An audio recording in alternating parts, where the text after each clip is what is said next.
We mentioned earlier that gases are miscible, which means that they are able to mix. And the fact of the matter is that gases, when they mix together, they still behave as if they were one single pure gas. And it was Dalton who figured this part out. So what he came up with was that whatever your total pressure is, it is the sum of the individual pressures of each gas. And he called these then partial pressures because they were part of the whole. That leads us to this way of writing it. The total pressure of a mixture of gases is the sum of the partial pressures. How many are there? Well, that's why I have a dot, dot, dot, because I don't know in any given case. It might just be two, it might be more. We can use them, for example, to describe the composition of the air in our lungs, because we know that whenever we breathe out, we're also breathing out some water vapor. You end up with pressure being the dry air. See, we don't even have to separate it out into nitrogen, oxygen, carbon dioxide. We can just say dry air and water vapor. Why do I point this out? Because you're going to use this in lab. Vapor pressure of the water changes. It changes with temperature. If you have very hot water, it could be really close to steaming, in fact, right? That's more water vapor coming up out of the water. This is why if you have a bad cold and you're congested, sometimes your mom will say, hey, put this towel over your head and this pot of steaming water and breathe in the extra water vapor because it will help loosen things up. Because it's water. It likes to dissolve things, right? It will help dissolve the mucus that's hanging around in your windpipe and let you cough it out easier. But we'll actually use the numbers in lab. So how much will vaporize? Well, not all the water in your body is going to just vaporize in your lungs. No, it's only a certain amount. There's a vapor pressure. How much? Since you have a particular body temperature, right? It should be 47 torr for the vapor pressure of water. That means if you want to talk about the pressure of the air without that water vapor, you would have to take away the pressure of the water vapor from the pressure of the other gases. Doing this at sea level, because hey, we're really close to sea level here in Merced. 760 torr is normal. 47 torr would be from your body's temperature. You would end up with saying that the pressure of the dry air was 713 torr. Whenever we talk about a partial pressure, we're talking about a contribution, that part of the total pressure that derives from a particular gas that is in the mixture. And that means total atmospheric pressure is the sum of all the partial pressures. You know, nitrogen is the most common element in the air around us, followed by oxygen, and then they go down significantly after that. A lot of times we'll just pretend that nitrogen and oxygen are the only two because they're so prevalent in the atmosphere. So Dalton's law of partial pressure. Total pressure of a mixture is the sum of each partial pressure of all the gases. What does this have to do with kinetic molecular theory? Because boom, all of a sudden that showed up. What is that about? Those particles are each doing the whole business of colliding with the walls of the container. So those forces are contributing. So each of those gases is contributing in its own way. The particles contribute to the total pressure in proportion to how many of them there are. Yeah, okay, so that's good. It really brings it home that we're talking about the individual particles make the difference. How many of them there are makes the difference. So on Dalton, we tend to focus on the part of the PV equals nRT, the part where pressure is proportional to the number of moles. PV equals nRT. Okay, so P and N. If we can hold the others, the volume and the temperature constant, then this is really easy to deal with. It also means that we come up with another way of talking about it. All right. Since the pressure is proportional to the number of moles. Instead of always talking about all the pressures and them adding up, we can talk about all the moles and those adding up.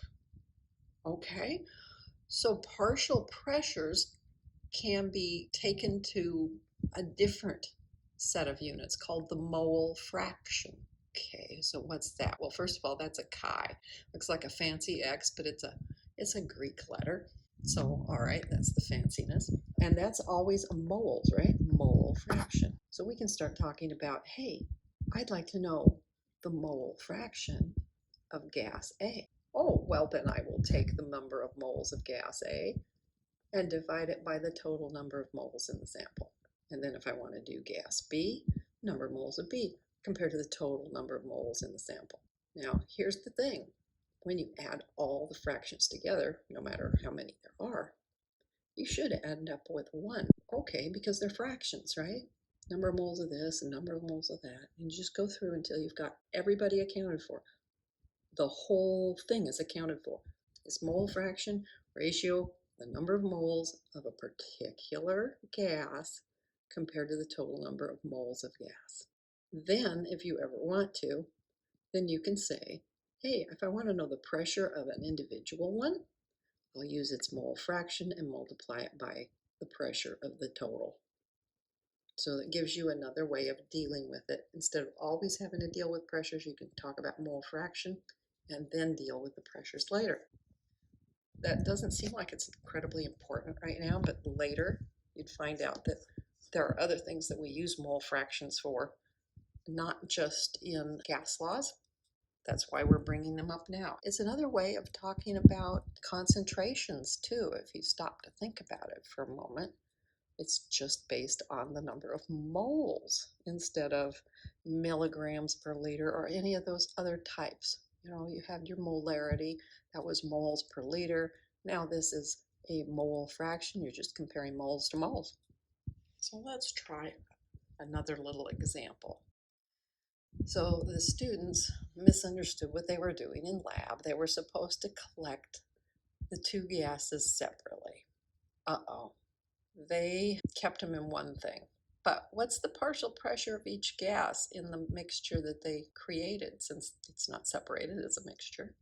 Let's see what we can do with this. It says the total pressure of the dry mixture, because hey, it was electrolysis of water, so there's some water vapor involved, is 720 torr. So we don't have to worry about the water vapor because they said it's the dry mixture. The only things we have to worry about are the hydrogen and the oxygen. Okay, let's talk about that now. So for star 8, we have to remember that the pressure is proportional to the number of moles. And the pressure that we are interested in is only going to be made out of 2, the pressure of the oxygen and the pressure of the hydrogen. Moreover, we know that they were doing electrolysis of water. So what they were doing was they were taking the water, they were applying a method, okay, electrolysis, that caused the water to come apart into the elements hydrogen and oxygen, both of which are gases. When I balance this, I find out that's a 1 and this is a 2. This is just the opposite of the one that we had a little earlier. Okay, so this tells us about the stoichiometry. We know the total pressure because they gave it to us. This total pressure was 720 torr, and it did have a dot, so it's 3 sig figs. Now, what I know about this is there are 2 moles here and 1 mole here. So if I took 2 moles of water and I made it by electrolysis turn into its constituent elements, I would end up with 3 moles of gas. So this is important. 3 moles of gas total. I can do the business of making this into a partial pressure by using my mole fraction. 2 of those are hydrogen, 1 of them is oxygen. So the mole fraction of the hydrogen is 2/3 because it's 2 out of the total 3. And the mole fraction of oxygen is 1/3 for the same reason. There's 1 mole of oxygen for every 3 moles of gas. So I have these. I can just apply those to this total pressure. So if I want to know the pressure of hydrogen, I'll take my mole fraction from hydrogen and apply it to the total pressure. I'll put a T here for total. All right, 2/3 of 720 torr. And that's going to give me 480 torr. And similarly, if I want the pressure of the oxygen gas, I'll use the mole fraction of oxygen gas and apply it to the total pressure. So that's 1/3 of 720 torr. And that's going to give me 240 torr. And then just as a double check, you add them together. When you add them together, you get 720 torr, and you're like, yes, that's exactly what it should be. I went back to what I had. So my double check is just to add to make sure I didn't do anything goofy.